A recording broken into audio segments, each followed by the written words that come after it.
Hello বন্ধুরা, কেমন আছো তোমরা সবাই? আশা করি তোমরা সবাই ভালোই আছো। বন্ধুরা, আজকের ভিডিওতে আমি তোমাদের ভারতের বৃহত্তম ওপেন জু ঘুরিয়ে দেখাবো। পুরীতে ঘুরতে এসে সাইট সিন আমরা সবাই করে থাকি। এই সাইট সিনের জায়গাগুলোর মধ্যেই অন্যতম হলো পুরীর এই নন্দনকানন চিড়িয়াখানা। আজকের ভিডিওতে এই চিড়িয়াখানার সমস্ত খুঁটিনাটি তথ্য আমি তোমাদের সামনে তুলে ধরবো। টিকিট প্রাইস কত, কিভাবে তোমরা জঙ্গল সাফারি করতে পারবে, এছাড়াও কি কি বন্য প্রাণীর সাথে তোমাদের দেখা হবে, বাইরের খাবার ভিতরে অ্যালাও আছে নাকি, সমস্ত তথ্য রয়েছে আমার আজকের ভিডিওতে। যারা প্রথমবার আমার ভিডিও দেখছো তাদের কাছে আমার একটাই রিকোয়েস্ট, এই চ্যানেলটাকে একটু সাবস্ক্রাইব করে দাও। তোমাদের একটু সাপোর্ট আমাকে অনেক মোটিভেট করে নতুন নতুন ভিডিও তোমাদের সামনে তুলে আনার জন্য। আর বন্ধুরা, সাফারি রিলেটেড কিন্তু তোমাদের অনেক কোশ্চেন থাকে, সমস্ত কোশ্চেনের আনসার এই ভিডিওটা যদি তোমরা পুরো দেখো সব কিছুই পেয়ে যাবে। আর আমি গিয়েছিলাম কিন্তু এই নন্দনকানন চিড়িয়াখানার ওপেন জুতে সাফারি করতে, অনেক কিছুই দেখেছি। কি কি দেখেছি সব কিছুই তোমাদেরকে বলবো, ভিডিওটা দেখতে থাকো, একটু স্কিপ করো না, স্কিপ করলে কিন্তু অনেক ইনফরমেশন মিস করবে। চলো শুরু করা যাক। গরম যেহেতু প্রচুর পড়েছে, এখানে কিন্তু নন এসি বাস আপাতত চলছে না, আর এসি বাসের ভাড়া এখানে 100 টাকা পার পারসন। তো তোমরা এখানে 100 টাকা দিয়ে কিন্তু সাফারি করতে বেরিয়ে যেতে পারো।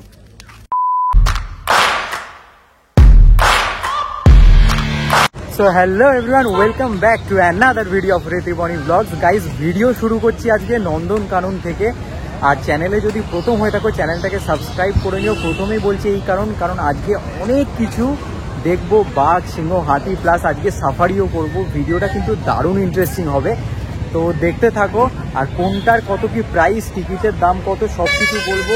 সাফারি করতে কত টাকা লাগছে, বাস কোথা থেকে পাবে, সমস্ত ইনফরমেশন থাকছে, ভিডিওটা দেখতে থাকো। কিভাবে আসবে তোমরা এই নন্দনকানন? তোমরা যদি ওটিডিসি ট্যুর প্যাকেজের মাধ্যমে আসো তাহলে পার পার্সন 550 টাকা পড়বে, যেখানে তোমাদের নন্দনকানন ছাড়াও বাকি ট্যুরিস্ট স্পট ঘুরিয়ে দেখাবে। সরকারি ওটিডিসি ট্যুর প্যাকেজ ছাড়া তোমরা যদি প্রাইভেট গাড়িতে করে আসতে চাও সেই ক্ষেত্রে খরচ পড়বে 2000 টাকা। নন্দনকানন তোমাকে নিয়ে যাবে এবং নিয়ে আসবে। এছাড়াও স্বর্গদ্বারের সামনে থেকে তোমরা লোকাল বাস পেয়ে যাবে, তোমরা লোকাল বাসে করে অনায়াসেই পৌঁছে যেতে পারো। এই হচ্ছে নন্দনকানন জু এর এন্ট্রেন্স। চলো ভিতরে ঢুকি। আর এই চিড়িয়াখানা কিন্তু সোমবার বন্ধ থাকে, দেখো লেখা রয়েছে মন্ডে ক্লোজ। চলো গিয়ে আগে টিকিটটা কেটে নিই। বন্ধুরা, এই হচ্ছে টিকিট কাউন্টার, এখান থেকে টিকিট কেটে আমাদের ভিতরে যেতে হবে। আর টিকিট প্রাইস হচ্ছে 50 টাকা পার পার্সন। চলো, টিকিট কাটা হয়ে গেছে, ভিতরের দিকে যাওয়া যাক। চিড়িয়াখানার টিকিট দেখো RS50, 50 টাকা করে পার পার্সন। তো চলো যাওয়া যাক।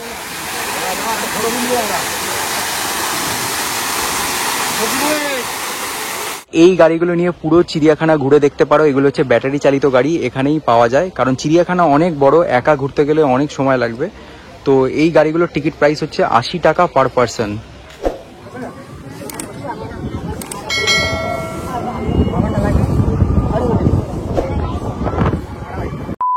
চিড়িয়াখানায় প্রথমে ঢুকেই আমরা দেখে নিলাম ইন্ডিয়ান স্পটেড ডিয়ার। যেগুলোর শিং রয়েছে ওগুলো ছেলে আর শিং ছাড়াগুলো হচ্ছে মেয়ে।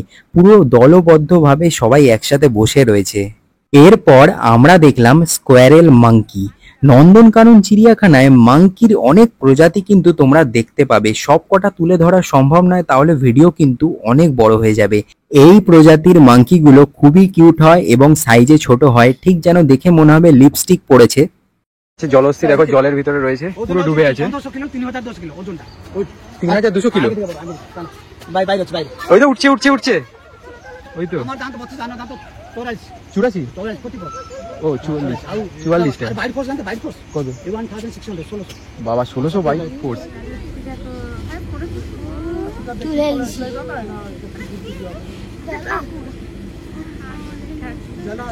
বন্ধুরা, নন্দনকানন কিন্তু প্লাস্টিক ফ্রি জোন। যদি তোমরা প্লাস্টিক নিয়ে আসো তাহলে কিন্তু তোমাদের ফাইন দিতে হবে। ভিতরে যদি চলে আসো, বাইরেই কিন্তু তোমাদের প্লাস্টিক ফেলে দিয়ে তারপরে আসতে হবে।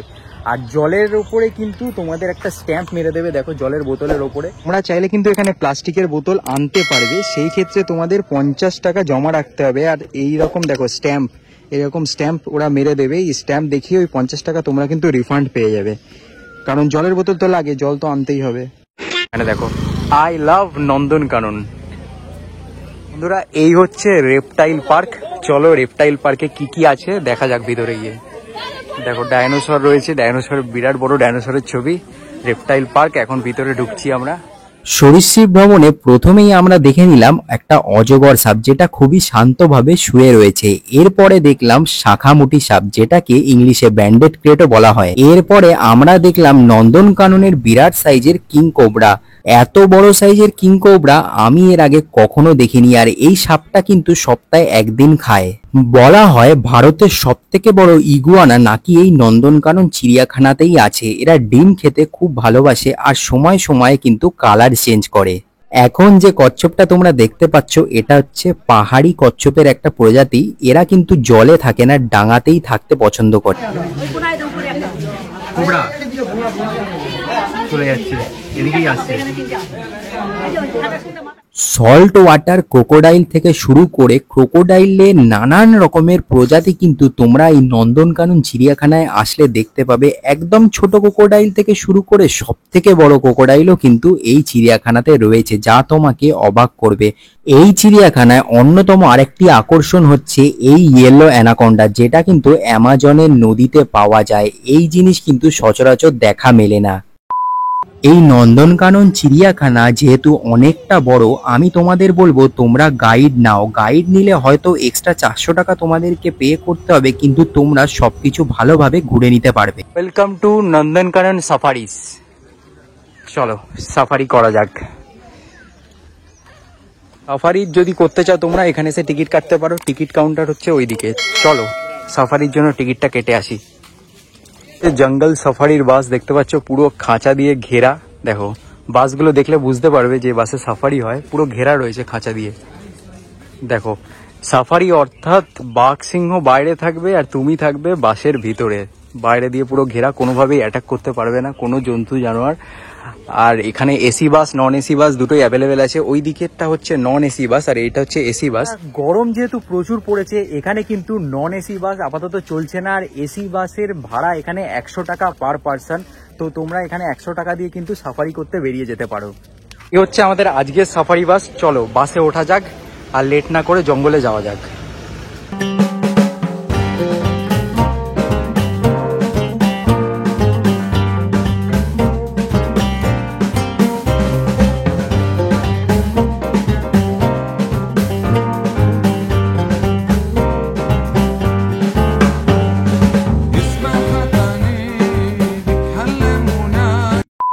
আজকের সাফারিতে প্রথমেই চলে এলাম আমরা টাইগার সাফারি করতে। আর দেখতেই পাচ্ছ গেটের সিস্টেমটা কিন্তু আমার খুবই ভালো লেগেছে। একটা গেট খোলে বাসটা এসে দাঁড়ায়, তারপরে আরেকটা গেট খোলে, যাতে বন্য জন্তু জানোয়ার বাইরে না চলে আসে। আর প্রথমে ভিতরে প্রবেশ করতেই আমরা দেখতে পেলাম একটা হরিণকে। হরিণটা একদম গেটের সামনেই দাঁড়িয়ে ছিল, দেখে খুবই ভালো লাগলো। আর হরিণ কিন্তু তোমরা সাফারিতে প্রচুর পরিমাণে দেখতে পাবে।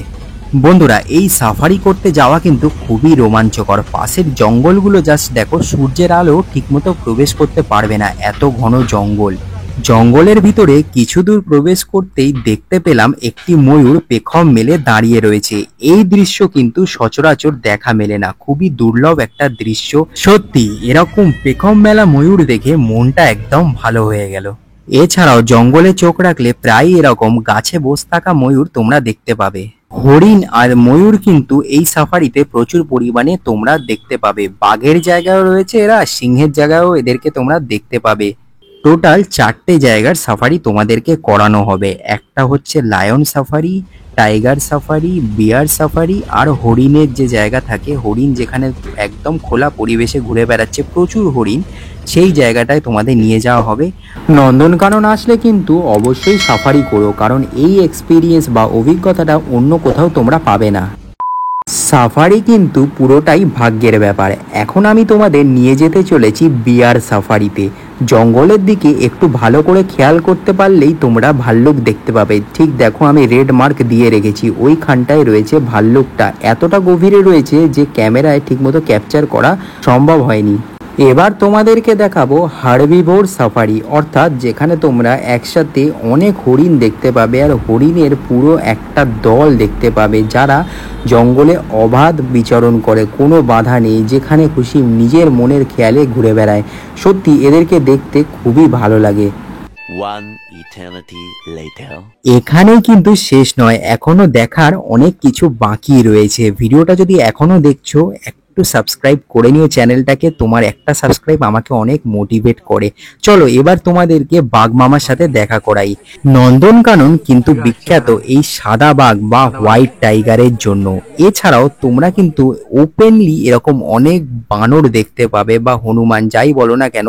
তোমরা কিন্তু তোমাদের জিনিসপত্র চশমা খুব সাবধানে রেখো, নয়তো নিয়ে চলে যাবে আর কিন্তু দেবে না ফেরত। তো খুব সাবধানে, এই যেরকম বানর কিন্তু ওপেনলি ঘুরে বেড়ায়।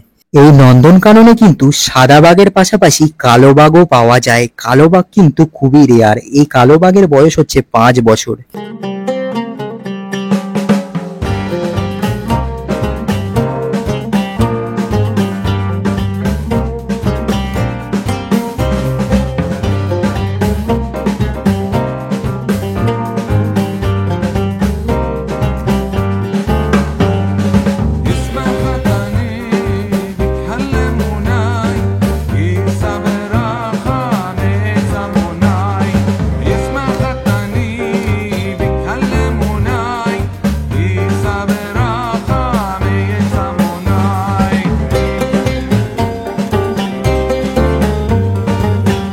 বন্ধুরা তোমাদেরকে একটা কথা বলে রাখি, তোমরা যদি সাফারি করো, সাফারি কিন্তু সম্পূর্ণ লাকের ওপর ডিপেন্ড করছে। যদি তোমাদের লাক ভালো থাকে তোমরা বাঘ সিংহ সব কিছু দেখতে পারবে, আর লাক যদি খারাপ থাকে তাহলে কিন্তু কিছুই দেখতে পারবে না।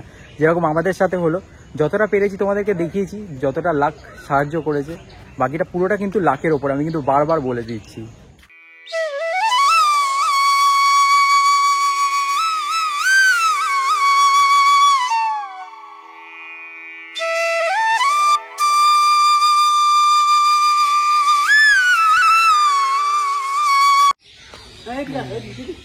এবার উড়বে, দেখো উড়বে, দেখো ডানা, দেখো বিরাট ডানা, দেখো বিরাট সাইজ। আমি প্রথমবার শকুন দেখলাম এর আগে আমার লাইফে, এর আগে কখনো আমি শকুন দেখিনি।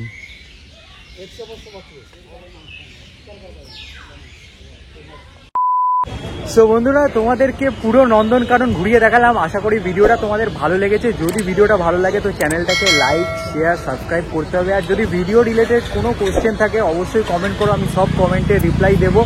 দেখা হচ্ছে পুরীর নতুন একটা ভিডিওর সাথে।